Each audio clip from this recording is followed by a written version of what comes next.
Dead politicians brought back to life and millions spent on false ads. The world's biggest democratic election is already feeling the impact of misinformation, but does what's happening in India give us a taste of what we could see in the UK later this year when he calls an election? Nearly 1 billion people are eligible to vote in India's election. That means almost 1 in 10 of the world's population is currently going to the polls. Now, the election takes 6 weeks to complete, with voting underway until the 1st of June. The deepfakes are being used to try and sway these voters.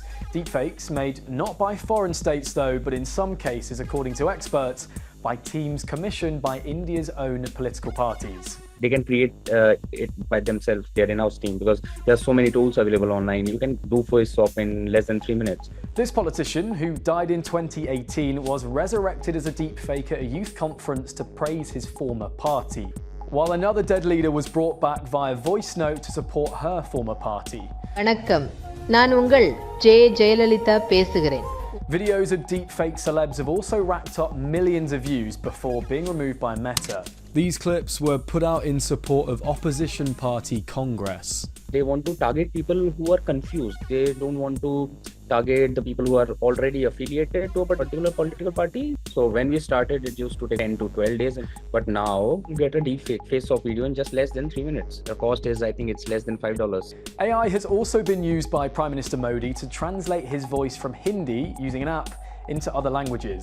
Now, there are fears that this could be hijacked to change what he's actually saying. Why is all this happening? Well, it's much cheaper to push out campaigns on socials than it is to hold rallies or press conferences, and social platforms can reach a lot more people. Plus, India doesn't currently have any specific laws around deepfakes, although the government has said it's working on the legislation, and social media companies do have a duty to remove any content that breaks rules. Meta launched a deepfake helpline in India too earlier this year for people to report misinformation.